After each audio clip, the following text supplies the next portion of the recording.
Hello guys, going to break down the MLB PrizePicks slate for Thursday, June 2nd. And again, we do have a doubleheader in the Angels and the Yankees for today. So we do have games going on in the morning. So make sure you do get some picks for the early games. Now, earlier on when this board was first put up, the Yankees, their hitter props were basically flipped because Ohtani is projected to pitch game 1. But they were projecting Detmers to pitch.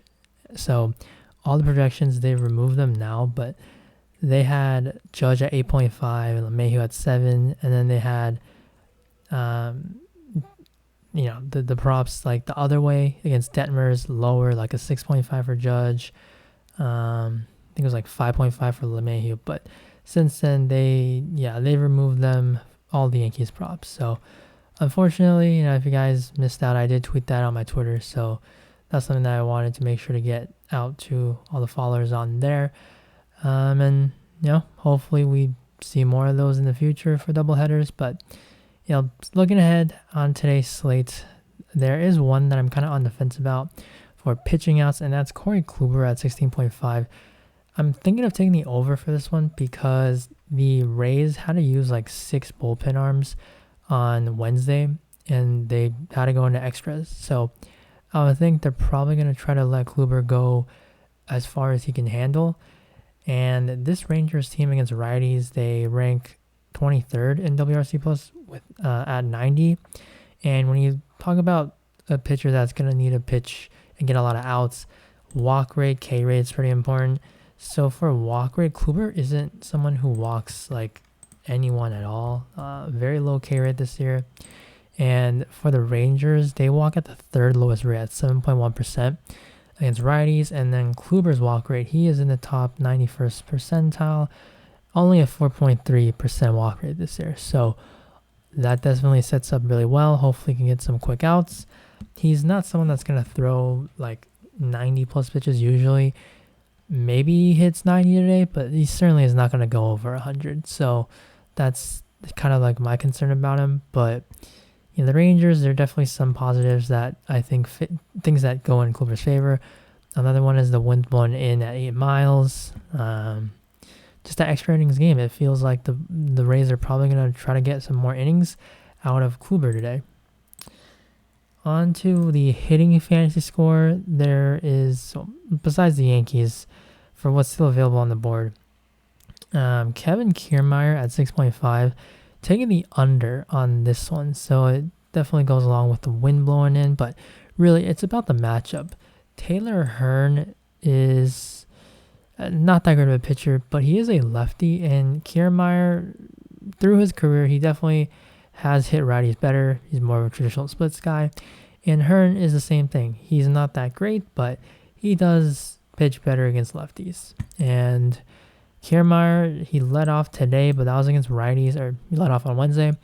And right now they don't have him in a projected lineup, but he's a very good defensive player. He's a gold glover. So he could possibly still be in the lineup batting like 8 or 9 or 7, something like that down there.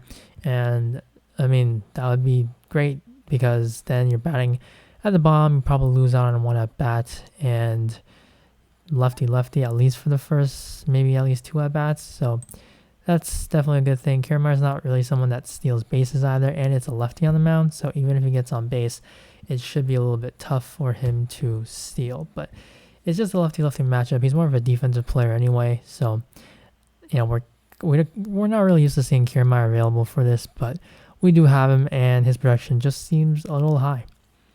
And then the similar thought process here with Jazz Chisholm at 7.5, a lefty who has been horrible against left-handed pitching, and the Marlins are taking on Alex Wood. So for Alex Wood, he is a better pitcher than Hearn, and he definitely has been tough throughout his career against lefties.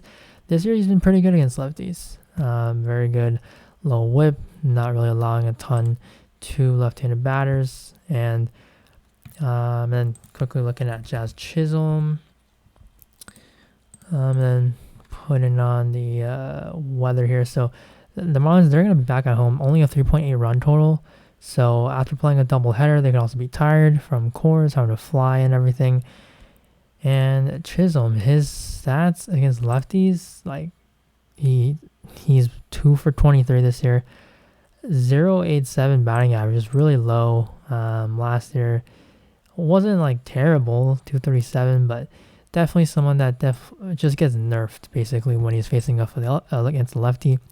Also not projected to be in the lineup, but he is like a bright star for the Marlins, and he has been getting at bats, getting starts against lefties, but he just hits like maybe 6th or towards the bottom of the order. So at 7.5, yes, there's a third of the steal, but he's going to need to get on base in order to do that, and it definitely, in my opinion, is too high a projection for him. And if he's in the lineup towards the bottom, this is going to be a lock for the under for me.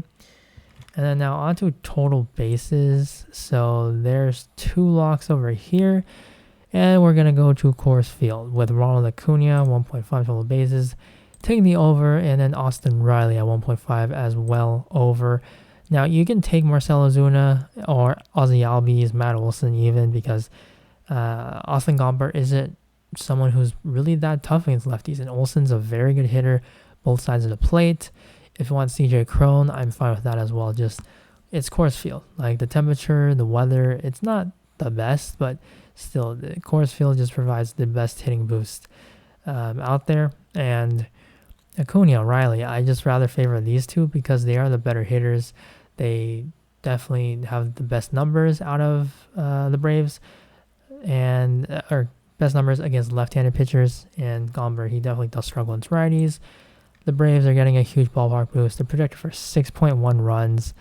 The temperature is actually a lot better. Wind's blowing out today a little bit, and we still saw the Marlins, the Rockies. They played 2 games. It was 14-1 in the first game, and the next one, I think it went to extras. It was both teams scored like 11 plus runs. So the conditions, they're better than they were on Wednesday. And the Braves, I mean, they're a better offense than the Marlins. So I really like the spot for the Braves, and I'm going to take Acuna and Riley because they are the 2 better hitters on these Braves teams when it comes to facing off against left-handed pitchers.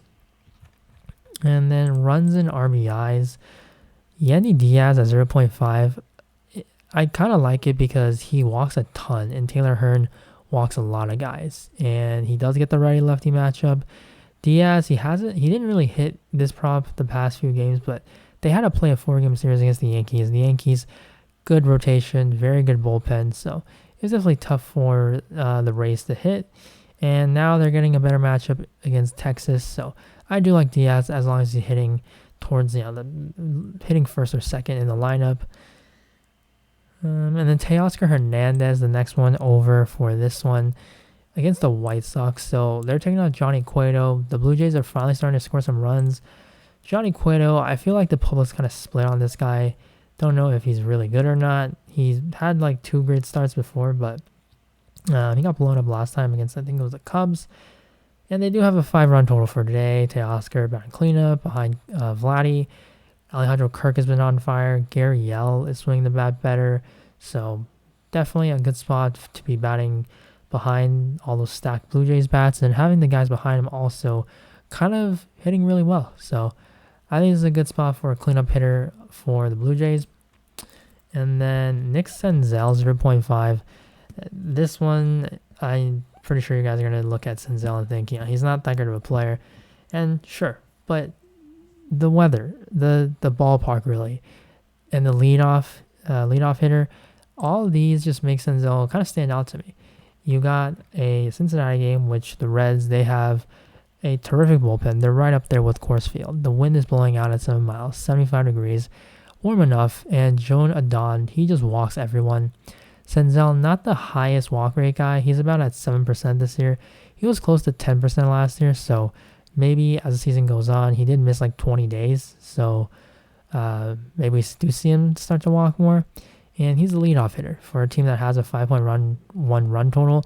And you look at this Reds team, like, they're not that great of an offense, but they still have a very high run total just because of the matchup, the ballpark. And I think Tommy Pham is actually going to be back from suspension, so that's just another bat that can help drive in Senzel. So I think when you factor in everything, Senzel looks to be an interesting play for the over.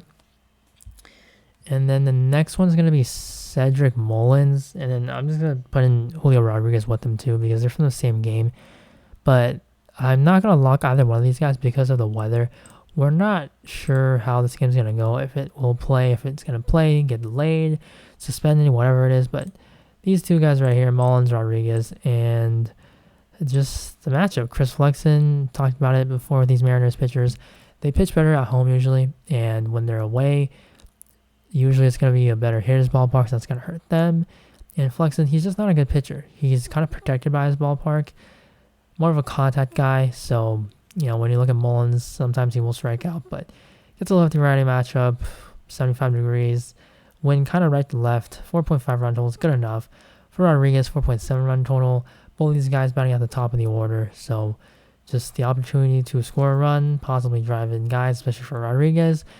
Both of them have been swinging pretty good as of late, and just a matchup. These two pitchers they're facing off against, they're really not anything special. So if this weather is going to be good to go, then I'm going to take the overs for both of these dudes, but just something that we have to monitor. Same thing with the, I guess the Yankees, but we don't know what they're going to do with the props. Probably put them back where they should be this time. But the locks, hopefully you guys got the Yankees in. But for what is available on the board, it's going to be Ronald Acuna over at total bases with his teammate in Austin Riley.